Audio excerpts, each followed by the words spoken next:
দর্শক আপনারা দেখতে পাচ্ছেন যে নীলফামারী জেলার ডিমলা উপজেলার পূর্ব সাতনা ইউনিয়নের উচ্চগ্রাম সংলগ্ন যে টিবারটা আছে এই জায়গায় বর্তমান পরিস্থিতি খুবই ভয়াবহ।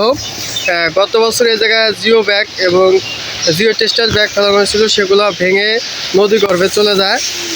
যদি এরকম পরিস্থিতি থাকে, যদি 72 ঘন্টার মধ্যে এগুলো নির্মাণ না করা হয় বা কাজ না করা হয়, হয়তো বা কয়েকশো পরিবার নদী গর্ভে বিলীন হয়ে যাবে। দেখেন বর্তমান পরিস্থিতি।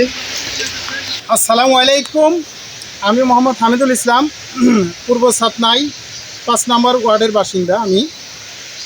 আমাদের এই নীলফামারী জেলা ডিমলা থানা পূর্ব সাতনাইধীন তিস্তা নদীর পাড়ে যে আমাদের 2 নম্বরের স্পারটা আছে, 5 নম্বর ওয়ার্ড আমাদের পূর্ব সাতনাই, এই 5 নম্বর ওয়ার্ডের 2 নম্বর স্পার।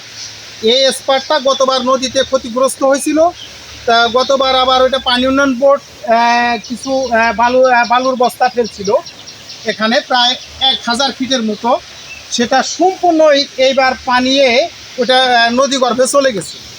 ওইটা ভাঙে যাওয়ার পরেও আজকে এই প্রায় 100 ফিটের মতো ভিতরে ঢুকে গেছে। কয়েকটা বাড়ি এখানে হুমকির মধ্যে পড়ে গেছে। এই কয়েকটা বাড়ির সাথে প্রায় 150 বাড়ি সংযুক্ত, যেটা আপনারা অনেকেই জানেন যে 5 নম্বর ওয়ার্ডে এটা একটা গুচ্ছ গ্রাম, সরকারি একটা আশ্রয় অবস্থান এখানে, যেটা অত্যন্ত ঘনবসতি। এই জায়গাটার পুরা স্পার বাসটা এই দিক দিয়ে ভেঙে গেছে। আজকে রাতের মধ্যে এই বড় ধরনের ক্ষতিগ্রস্ত হবে এই পরিবারগুলো, যেটা আমরা উপলব্ধি করতে পারতেছি।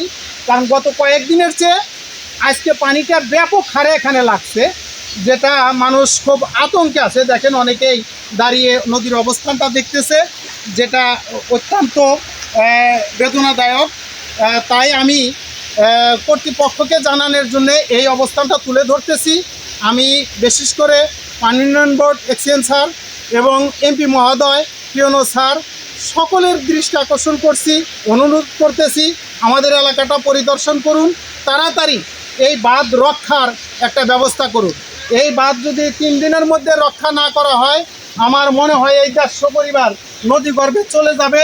এদের দাঁড়ানোর মতো জায়গা আমাদের এই এলাকায় আর নাই।